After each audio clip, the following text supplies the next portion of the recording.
ओम शांति। 8 सितंबर 2020 की मुरली है। बाबा ने कहा, मीठे बच्चे, अपनी दिल पर हाथ रखकर पूछो कि बाबा जो सुनाते हैं क्या हम सब पहले जानते थे? जो सुनाए उसे अर्थ सही समझकर खुशी में रहो। प्रश्न है, तुम्हारे इस ब्राह्मण धर्म में सबसे अधिक ताकत है कौन सी और कैसे? उत्तर, तुम्हारा ये ब्राह्मण धर्म ऐसा है जो सारे विश्व की सद्गति श्रीमत पर कर देते हैं। ब्राह्मण ही सारे विश्व को शांत बना देते हैं। तुम ब्राह्मण कुलभूषण देवताओं से भी ऊंच हो। तुम्हें बाप द्वारा यह ताकत मिलती है। तुम ब्राह्मण बाप के मददगार बनते हो। तुम्हें ही सबसे बड़ी प्राइज मिलती है। तुम ब्रह्मांड के भी मालिक और विश्व के भी मालिक बनते हो। ओम शांति। मीठे मीठे रूहानी बच्चों प्रति रूहानी बाप बेट समझाते हैं। रूहानी बच्चे जानते हैं रूहानी बाप एक ही बार हर 5000 वर्ष के बाद आते हैं जरूर। कल्प नाम रख दिया है जो कहना पड़ता है। इस ड्रामा की अथवा सृष्टि की आयु 5000 वर्ष है। ये बातें एक ही बाप बेट समझाते हैं। यह कभी कोई मनुष्य के मुख से नहीं सुन सकते हैं।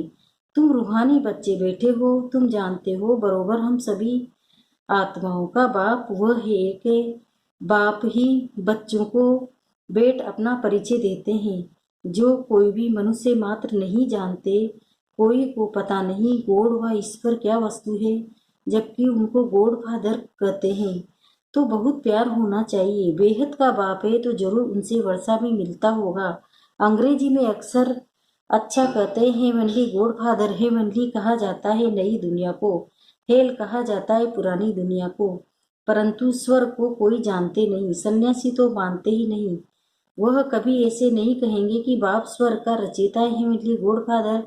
ये अक्सर बहुत मीठा है और हेविन मशहूर भी है। तुम बच्चों की बुद्धि में हेविन और हेल का सारा चक्र सृष्टि के आदि मध्य अंत का बुद्धि में फिरता है।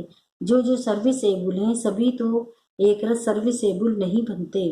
तुम अपनी राजधानी स्थापन कर रहे हो। फिर से तुम ही कहेंगे हम रूहानी बच्चे बाप की श्रेष्ठ से श्रेष्ठ मत पर चल रहे हैं। ऊंच से ऊंच बाप की ही श्रीमद है। श्रीमद भगवद गीता भी गाई हुई है। ये है पहले नंबर का शास्त्र। बाप का नाम सुनने से ही झट वर्षा याद आ जाता है। ये दुनिया में कोई भी नहीं जानते कि गॉड फादर से क्या मिलता है। अक्सर कहते हैं प्राचीन योग, परंतु समझते नहीं कि प्राचीन योग किसने सिखाया। वो तो कृष्ण ही कहेंगे क्योंकि गीता में कृष्ण का नाम डाल दिया है। अभी तुम समझते हो बाप ने ही राजयोग सिखाया जिससे सब मुक्ति जीवन मुक्ति को पाते। ये भी समझते हो कि भारत में शिव बाबा आया था। उनकी जयंती भी मनाते हैं, परंतु गीता में नाम गुम होने से महिमा भी गुम हो गई है जिससे सारी दुनिया को सुख शांति मिलती है। उस बाप को भूल गए हैं। इनको कहा ही जाता है एकज भूल का नाटक। बड़े से बड़ी भूल ये है जो बाप को नहीं जानते। कभी कहते ये नाम रूप से न्यारा है, फिर कहते कच्छ मच अवतार है, टिक कर भीतर में है। भूल में भूल होती जाती है। सीढ़ी नीचे उतरते जाते हैं। कला कम होती जाती है। तमो प्रधान बनते जाते हैं। ड्रामा के प्लान अनुसार जो बाप स्वर्ग का रचयिता है, जिसने भारत को स्वर्ग का मालिक बनाया, उनको टिक कर भीतर में कह देते हैं। अभी बाप समझाते हैं तुम सीढ़ी कैसे उतरते आए हो। कुछ भी किसी को पता नहीं है। ड्रामा क्या है पूछते रहते हैं। ये दुनिया कब से बनी है, नई सृष्टि कब थी, तो कह देंगे लाखों वर्ष आगे। समझाते हैं पुरानी दुनिया में तो अभी बहुत पड़े हैं। इसको अज्ञान अंधियारा कहा जाता है। गायन भी ये ज्ञान अंजन सतगुरु दिया अज्ञान अंधेर विनाश। तुम समझते हो रचयिता बाप जरूर स्वर्ग की रचेंगे। बाप ही आकर नरक को स्वर्ग बनाते हैं। रचयिता बाप ही आकर सृष्टि के आदि मध्य अंत का ज्ञान सुनाते हैं। आते भी हैं अंत में। टाइम तो लगता है ना।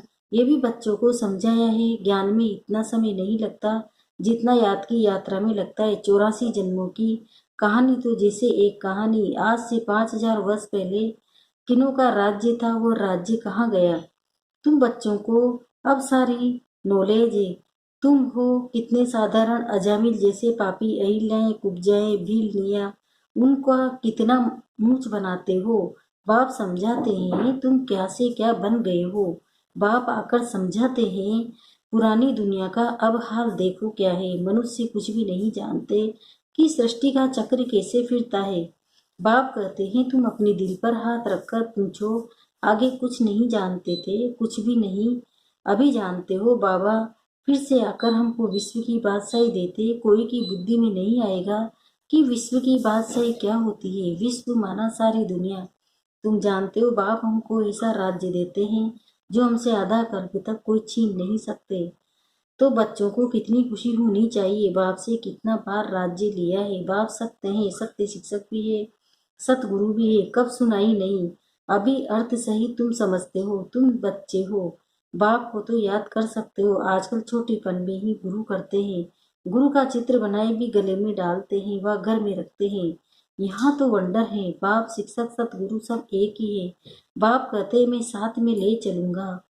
तुमसे पूछेंगे क्या पढ़ते हो, बोलो हम नई दुनिया में राजाई प्राप्त करने के लिए राजयोग पढ़ते हैं। ये है ही राजयोग, जैसे बैरिस्टर योग होता है ना, तो जरूर बुद्धि का योग बैरिस्टर तरफ जाएगा। टीचर को जरूर याद तो करेंगे ना। तुम कहेंगे हम स्वर्ग की राजाई प्राप्त करने के लिए पढ़ते हैं। कौन पढ़ाते हैं? शिव बाबा भगवान, उनका नाम तो एक ही है जो चला आया है। रथ का नाम तो है नहीं, मेरा नाम है शिव। बाप शिव और रथ ब्रह्मा कहेंगे। अभी तुम जानते हो ये कितना वंडरफुल है। शरीर तो एक ही है, इनको भाग्यशाली रथ क्यों कहते हैं? क्योंकि शिव बाबा की प्रवेशता है तो जरूर दो आत्माएं ठहरी। ये भी तुम जानते हो, और किसी को तो ये ख्याल में भी नहीं आता। अब दिखाते हैं भागीरथ ने गंगा लाई, क्या पानी लाया। अभी तुम प्रैक्टिकल देखते हो क्या लाया है, किसने लाया है, किसने प्रवेश किया है, बाप ने किया है ना। मनुष्य में पानी थोड़ी ही प्रवेश करेगा, जटाओं में पानी थोड़ी ही आएगा। इन बातों पर मनुष्य कभी ख्याल भी नहीं करते। कहा ही जाता है रिलीजियस इज माइंड, रिलीजन में ताकत है। बताओ सबसे जास्ती किस रिलीजन में ताकत है? ब्राह्मण रिलीजन में। हाँ ये ठीक है, जो कुछ ताकत है ब्राह्मण धर्म में ही है, और कुछ रिलीजन में कोई ताकत नहीं। तुम अभी ब्राह्मण हो, ब्राह्मणों को ताकत मिलती है बाप से, जो फिर तुम विश्व के मालिक बनते हो। तुम्हारे में कितनी बड़ी ताकत है। तुम कहेंगे हम ब्राह्मण धर्म के हैं, किसी की बुद्धि भी नहीं बैठेगा। विराट रूप बल बनाया है, परंतु वह भी आधा है। मुख्य रचता और उनकी रचना को कोई नहीं जानते। बाप है रचता, फिर ब्राह्मण है चोटी, इसमें ताकत है। बाप को सिर्फ याद करने से ताकत मिलती है। बच्चे तो जरूर नंबरवार ही बनेगी ना। तुम इस दुनिया में सर्वोत्तम ब्राह्मण कुलभूषण हो, देवताओं से भी ऊंच हो। तुमको अब ताकत मिलती है, सबसे जास्ती ताकत है ब्राह्मण धर्म में। ब्राह्मण क्या करते हैं? सारे विश्व को शांत बना देते हैं। तुम्हारा धर्म ऐसा है जो सर्व की सदगति करते हैं श्रीमद द्वारा। तब बाप कहते हैं मैं तुमको अपने से भी ऊंच बनाता हूँ। तुम ब्रह्मांड के भी मालिक, विश्व के भी मालिक बनते हो। सारे विश्व पर तुम राजाई करेंगे। अभी गाते हैं ना भारत हमारा देश है, कभी महिमा के गीत गाते, कभी फिर करते भारत की क्या हालत है। जानते नहीं कि भारत इतना ऊंच कब था। मनुष्य तो समझते हैं स्वर्ग अथवा नरक यहाँ है। जिसको धन मोटर आदि व स्वर्ग में, ये नहीं समझते स्वर्ग कहाँ ही जाता है। नई दुनिया को यहाँ सब कुछ सीखना है। साइंस का हुनर भी फिर वहाँ काम में आता है। ये साइंस भी वहाँ सुख देती है। यहाँ तो इन सबसे ही अल्पकाल का सुख, वहाँ तुम बच्चों के लिए ये स्थायी सुख हो जाएगा। यहाँ सब सीखना है जो फिर संस्कार ले जाएंगे। कोई नई आत्माएं नहीं जाएंगी, जो सीखेंगे वहाँ यहाँ के बच्चे ही साइंस सीख कर वहाँ चलते हैं, बहुत होशियार हो जाएंगे, सब संस्कार ले जाएंगे, फिर वहाँ काम में आएंगे। अभी ये अल्पकाल का सुख, फिर ये बॉम्ब्स आदि ही सबको खलास कर देंगे। मौत के बिगड़ शांति का राज्य कैसे हो? यहाँ तो अशांति का राज्य है। ये भी तुम्हारे में नंबरवार है जो समझते हैं। हम पहले पहले अपने घर जाएंगे, फिर सुखधाम में आएंगे। सुख में बाप तो जाते ही नहीं। बाप कहते हैं मुझे भी वानप्रस्थ रथ चाहिए ना। भक्ति मार्ग में भी सबकी कामनाएं पूरी करता आया हूँ। संदेशियों को ही दिखाया है। जैसे भक्त लोग तपस्या पूजा आदि करते हैं, देवियों को सजाए पूजा आदि कर फिर समुद्र में डुबो देते हैं। कितना खर्चा होता है पूछो। यह कब से शुरू हुआ? तो कहेंगे परंपरा से चला आया है। कितना भटकते रहते हैं, ये सब है ड्रामा। बाप बार बार बच्चों को समझाते हैं हम तुमको बहुत मीठा बनाने आए हैं। ये देवताएं कितने मीठे हैं, अभी तो मनुष्य कितने कड़वे हैं जिन्होंने बाप को बहुत मदद की थी, उन्होंने पूजा करते रहते हैं, तुम्हारी पूजा भी होती है, पद भी तुम ऊंच प्राप्त करते हो। बाप खुद कहते हैं मैं तुमको अपने से भी ऊंच बनाता हूँ, ऊंच से ऊंच भगवान की श्रीमद है, कृष्ण की तो नहीं कहेंगे। गीता में भी श्रीमद मशहूर है। कृष्ण तो इस समय बाप से वर्षा ले रहे हैं। कृष्ण की आत्मा के रथ में बाप ने प्रवेश किया। कितनी वंडरफुल बात है। कभी किसी की बुद्धि में आएगा नहीं, समझने वालों को भी समझने में बड़ी मेहनत लगती है। बाप कितना अच्छी रीति बच्चों को समझाते हैं।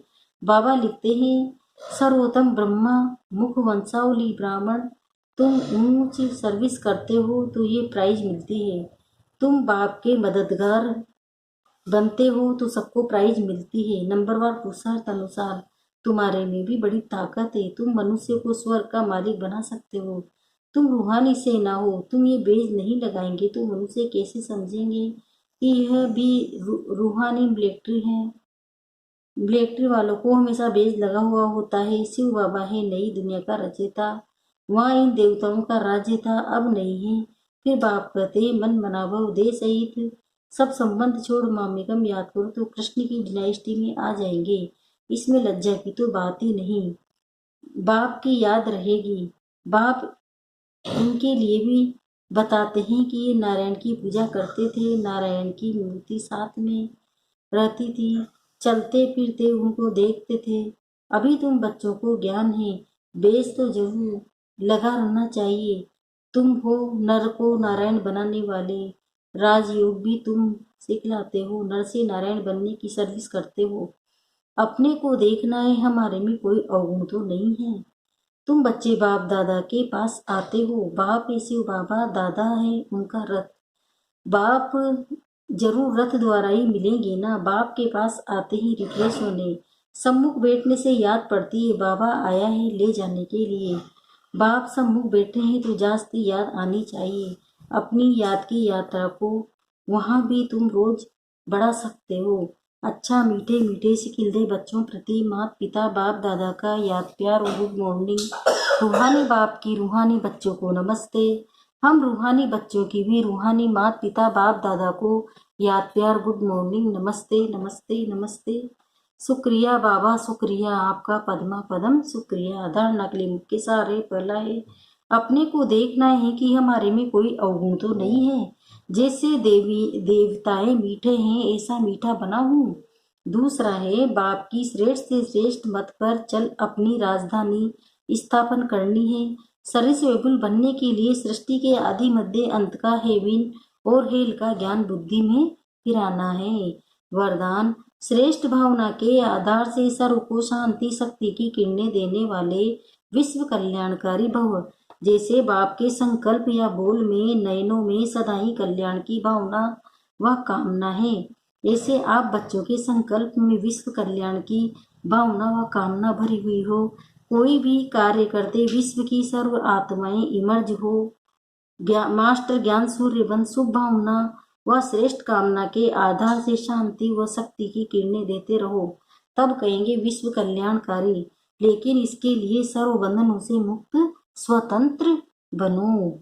स्लोगन मैंपन और मेरापन यही दे अभिमान का दरवाजा है।